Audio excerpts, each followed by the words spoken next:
You can direct it to all the panelists, or you can direct it to a specific panelist. Do you have any questions? Oh, I passed around a packet of index cards. If anybody wanted to jot down notes as they were. I just wanted to bring up one thing. Then this brochure here, you guys, is the best brochure that I've ever seen. This is my 17th year as a counselor, and there's a ton of them sitting over here right now.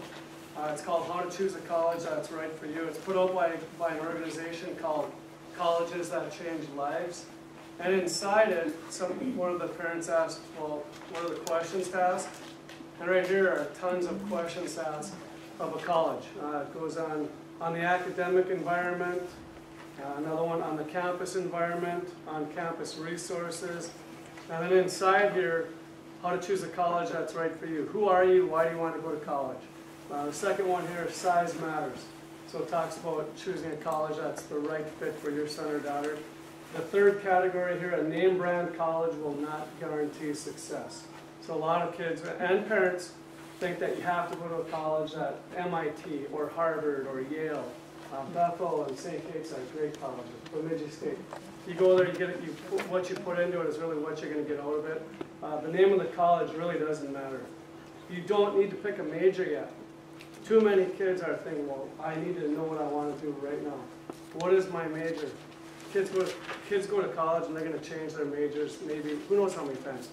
In fact, one of the #1 majors at many colleges is undecided. I don't know about you guys, what your #1 majors are, but in talking to colleges, undecided is the #1 major at many. Don't be scared by the stories. And again, it goes on, if you listen to what the news reports are saying, nobody gets into college. Well, the fact is there's a college for every single student who really wants to go to college. And we encourage all of our students to take that path. And you can afford to go to college.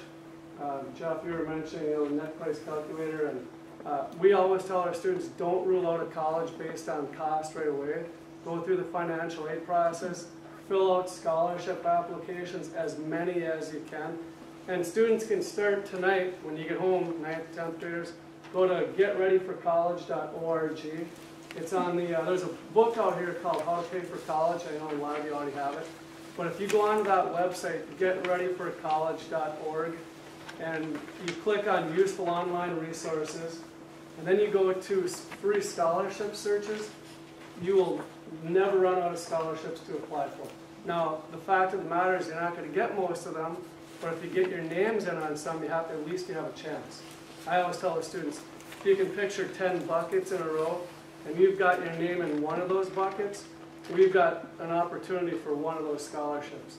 But if you get your name into every single scholarship bucket, now you've got a chance for every single scholarship. You may get one, you may get two, or you may get 0 of them. But at least you had an opportunity for it.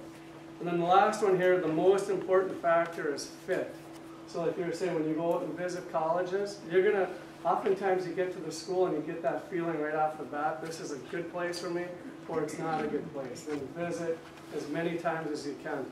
But anyway, I just wanted to point out how to choose a college that's right for you. We got tons of the brochures. There's a great website, ctcl.org. I think a lot of your questions will be answered when you visit this website. Jeff, we went on a college visit this weekend, and they required the CSS. What is that? That's the profile, CSS profile. In some of the schools in Minnesota that require that, McAllister, St. Olaf, Gustavus makes that available, Carleton. The CSS profile is in lieu of the FAFSA. So some schools, all colleges and universities will use the free application for federal student aid to determine eligibility for government resources. Some schools use the profile because then they can control how this need analysis formula is going to work a little bit differently, and they use that to determine eligibility for their own institutional dollars.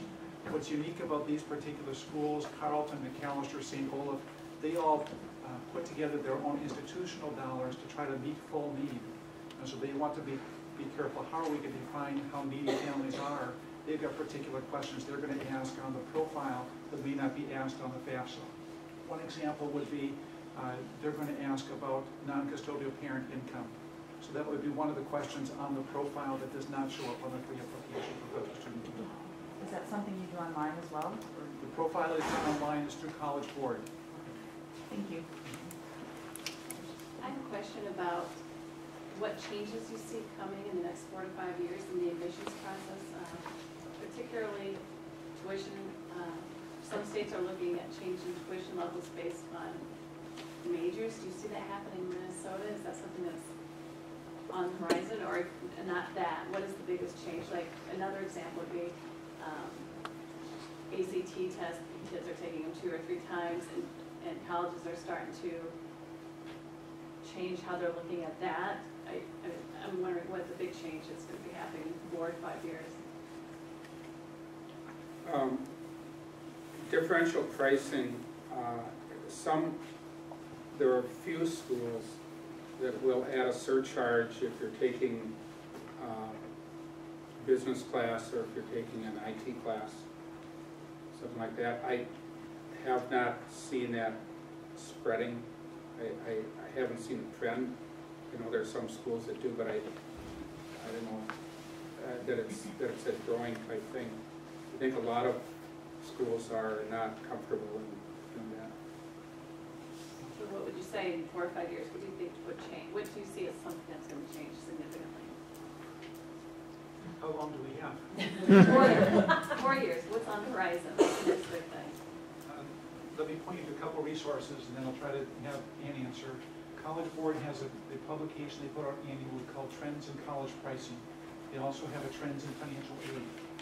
They're wonderful resources. They collect work, they survey colleges, universities all across the country, analyze that, and they come out with information you can understand. So Trends in College Aid, Trends in College Pricing, Trends in Financial Aid would be 2 resources that kind of tell you how we get to this point. Some of the issues that colleges, universities are facing right now in terms of pricing is differential pricing is one idea that is being tossed around. On our campus at Bethel University, we use differential pricing with our graduate programs. We don't use that with the undergrad traditional day school. And so even on one campus, there may be a difference in how we're pricing programs. Looking to the next 4 or 5 years, a lot of questions are being raised in terms of online education and what impact will that have. Especially you talk about these MOOCs, MOOCs, these massive online colleges where you can take a course for free. Some colleges are now beginning to offer, very few, but there are some colleges who are offering college credit for that type of educational experience. That's raising questions on college campuses, because the big issue of pricing and how can you make college more affordable is something that's being wrestled with on all college campuses. You've got the private colleges that are tuition driven. Their resources are coming through the tuition dollars. You've got the state schools and state governments are in a pinch, and they tend to cut back on the direct appropriations going to the colleges and universities. So all the campuses are wrestling with this cost issue, and the key is to just pay attention to what's coming through the news. Can't project what will be out there, but keep listening. Didn't Concordia reseparate the pricing? And Yes. something similar to that, to get rid of the aid and get more down to the base? Yeah, the question, didn't Concordia University in St. Paul reset their tuition recently? They did. And for private colleges, this idea of discounting, the concept is if you pay a certain amount of tuition, how much of that tuition is going back to students in the forms of grants and scholarships? In private colleges, it's not uncommon for 35% of the tuition revenue is giving back in the form of a grant or scholarship. That's fairly routine. If you get to the point where you're at 40, 50, 60% of the tuition revenue going back in the forms of grants or scholarships, you get to a real high percentage of discount. Then you ask yourself the question, why are we discounting so much? Why don't we reduce the discount and then we just cut the price for everybody, and then you reposition yourself in the marketplace? So schools like Concordia, St. Paul, they didn't do away with their financial aid programs, but what they did is they reduced the amount of grant or scholarship they're going to be offering to students, and they also reduced the price for everybody, so that the net revenue that's coming into the institution, in theory, will be similar to the past, but they've been able to reposition themselves in the marketplace and become attractive to families who may not have been able to pay that full amount. Because if you talk about an average amount of grant or scholarship that's given to a family, not a lot of students get that average amount. Some students get less, some students get more. So that's what's happening with the repositioning of tuition. I have a question. If your student has a particular major in mind, how do you know what school to look for that will give the best education for that particular major? You know, she's interested in four-year nursing. How do I know what school offers the best four-year nursing program? Well, you go to Bethel and St. Kate's. Maybe stay too, I guess. That's a good question because not everybody offers nursing. And if you've got a particular major like that, you do some homework and you contact the schools and we'll tell you about what the program is, what the how large the department is, which has a bearing on the likelihood of getting into the major. With nursing, it's a two-step process, and you apply to the university and you take some prerequisite courses, and then you apply to the major. And in most schools, there's more qualified applicants to the major than there are spots. So it's important to know what those numbers are and what is the likelihood that a student will be able to get into the major. And then there are schools they have to be credentialed, and so that there is a quality control on the nursing programs. You can check the pass rates, but that can vary year to year, and it's not always. It'll tell you numerically how many students that took the exam and passed it on the first time. What it doesn't tell you is how large the department is, and so how many students are taking the test. And that kind of Do they tell you where they get jobs? Yes, they do. Most of the departments have a pretty good sense of where their graduates are. And so, now there's some majors that is not as, it's not as good. For instance, a student that wants to go on to medical school will do a pre-med major, typically biology or chemistry, biochem. But oftentimes they'll graduate, but they won't go directly to medical school. They'll take another year and take some additional courses. And so it's hard to follow entirely on all of those. And the economy has a bearing on employment. Healthcare in general, healthcare is a good example because the outlook for employment in most healthcare fields is very good. But in the next 6 months, it may not be as good as it will be over the next 10 years. And depending on where a student wants to work, in an urban area or farther out state. So a lot of our nurses, our nursing graduates, they found employment, but a lot of times they'll take a job, say at an outstate hospital, and then apply to a larger medical center after they have a year of experience. And they're pretty successful with that.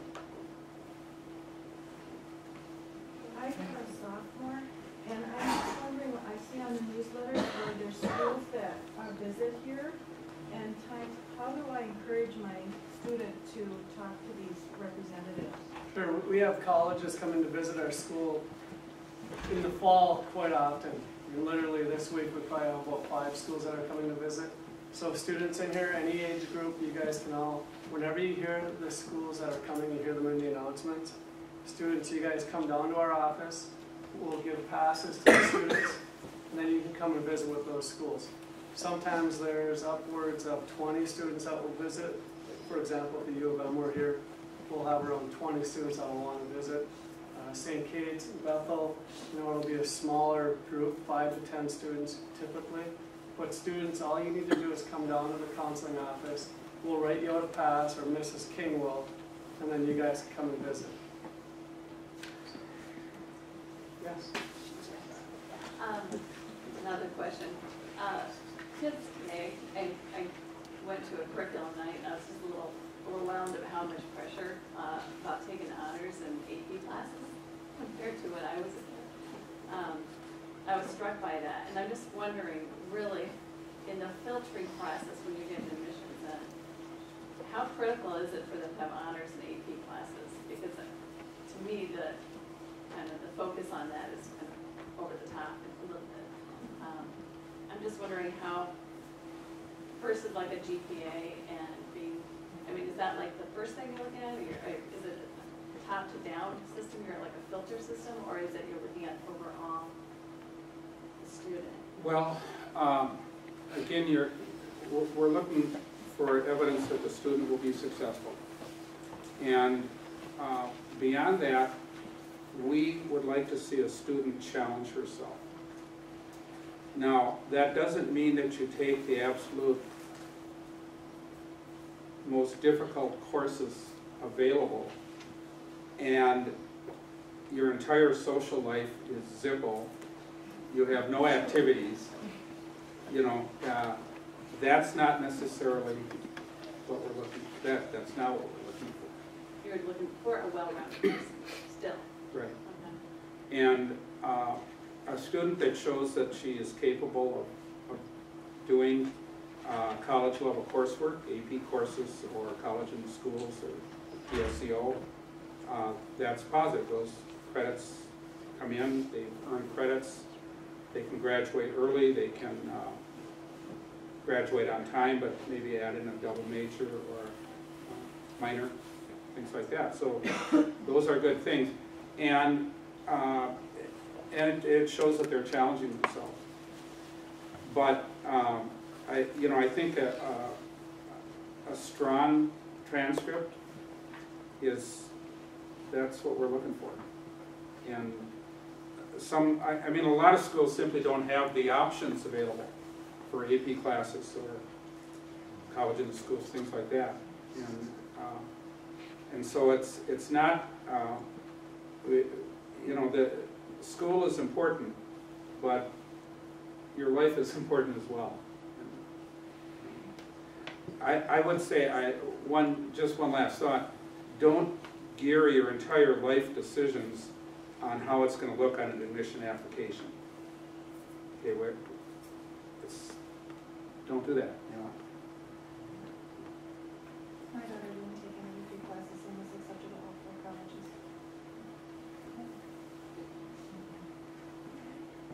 A follow-up question with the AP on admissions. What if a student had AP or was successful in some CLEP exams? How is that treated?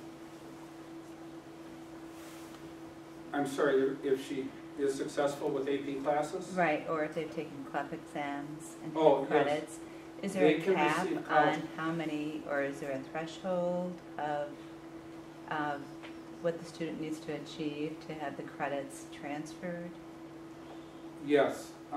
With the AP exams, you score up to 5 points on the exam. And schools will vary on what level you need to score to receive credit. And I don't recall offhand what they are, but it's usually 3, 4, or 5. And the credits might vary, or they might offer credit, but as an elective, as opposed to meeting a core curriculum requirement or a major requirement. And there is I think AP puts out a suggested guideline for the levels for each of the tests. There's quite a number of tests, of course. And I think most schools stay pretty close to that. Does that answer? Is that what you- It does provide. I have a question on like extracurricular things. Like a lot of my friends are in sports or clubs and things that are involved in school, and obviously Mahtomedi is a very sports-oriented community. But like, are colleges looking more for things that are involvement in school or also outside, for say like maybe part-time jobs or community work? Right, that's a great question. First of all, there's a distinction, there's kind of one subset would be athletics. NCAA has 3 levels of schools, 3 categories of schools, 1, 2, and 3. Division 1 and 2 can offer athletic scholarships. And so they're going to be, they have coaches looking for athletes. And you can be offered a scholarship for your athletic ability. Division 3 schools not only do not offer scholarships for athletics, we cannot take into account your athletic participation in determining scholarships, financial aid. And so it's great to know that you are a great basketball player and captain of the team and things like that. We can't consider that in determining scholarships. Now there's a debate about is that good or bad, but that's the way it is. Beyond that, we do look at what a student does outside of class. And there's a lot of variation with that. Involvement in the school, involvement in the community, involvement at home, whether that be working or in the family. Those are things that we look at.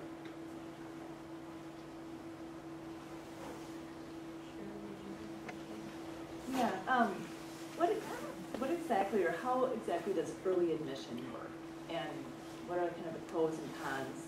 I know some, I don't know if Well, think yeah, about there's, early it gets, admission or not. there's kind of a, you wanna, Yeah, for early admissions, based on my experience, there's different kinds. There's early action and there's early decision. Now, those are 2 different programs, and not every college has these programs. Early decision, a deadline, typical deadline might be November 1st, or it could be November 15th.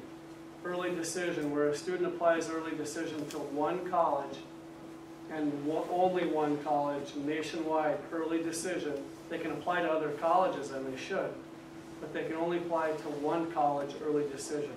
And they're letting that college know that if you accept me, I'm coming to your college. Because I've done the research and I want to come to your college. Looked at financial aid, costs, scholarships, all this, I'm coming to your school.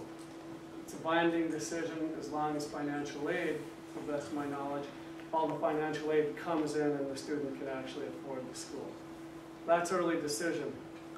Early action could be a typical deadline, November 1, November 15th, maybe even December 1st.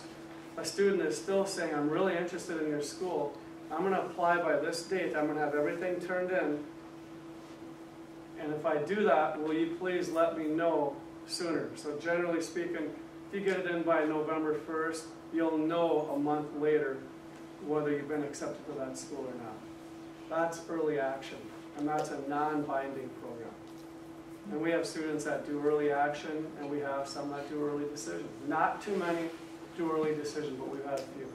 I think this year for myself, so far I've only had 2 that have done early decision, that I'm aware of, that I've actually had to sign a form to help the student through the process. Larry? Do all colleges do the early action? Because we were at Marquette and they said everyone gets it in and we make our decision. And Yeah. So do all colleges do that again? Go for it. The way, not all colleges have early action and not all colleges have early decision. Many, I would say most in my experience, have what's called rolling admission. So the deadline, I've heard of schools that have admissions right up to day 1 of college. Now, we don't tell our students to wait that long, obviously. But there are schools that still have openings coming right up to day 1, August 29th. They still have openings, so apply. Again, we don't tell our students to do that. That's rolling admission, where it just kind of rolls along. You apply, you get a decision back as soon as possible. Regular decision, a typical deadline for a regular decision application would be January 1st, or January 15th, or February 1st, or February 15th. It depends on the college. And then you meet that regular decision deadline, and the college will give you a decision by April 1st. That's what's called a regular decision. So the reason that you would do the early one would just be to know ahead of time that it's not like there's a price break or anything like that with the early decision. There's a couple of theories. Why would you do it so quickly if you were? There's a couple of theories about that. Okay. And we don't do that. We're on a rolling admission, so we don't get involved in that. From my personal point of view, this is not St. Kate's official position. I don't know what it is. I'm not comfortable with early decision because I believe that works to the advantage of the college and to the disadvantage of the student. A lot can change in 7 months, you know. Right. Kids know things change, and all of a sudden I want to go somewhere else, but there's Yeah. all to it. It works for the college because they can, it helps their yield ratio. And the yield ratio helps their rankings. If a student is absolutely knows that this is the college they want, then yeah, it works for them because they're able to be admitted and they're set. So it just would give you an advantage on like room and board or something of that nature? It could give you an advantage in housing, yeah, but that's usually a minor consideration. We have time for one more question, sorry. John, what's some typical drop deadlines in the fall, senior year? I mean, November 1st, 15th, December 1st? For applying, Yeah. for college. applying for admission, Yeah. I tell a student there's no specific deadline. And I'll go back to this, it's kind of like my guideline, I guess you could say, but it's all dependent upon the student and the research that the students have done. If they find a school, yeah, they have to meet those deadlines, and those deadlines are pretty firm that the college has set. But even after a student meets one deadline, another opportunity might open up somewhere else. And then you might that student may be interested in that school, or more interested. So yes, you've got to meet deadline students, but there's 4,000 colleges, like you were mentioning, that students, there's so many opportunities. So research, and meet the deadlines that are set.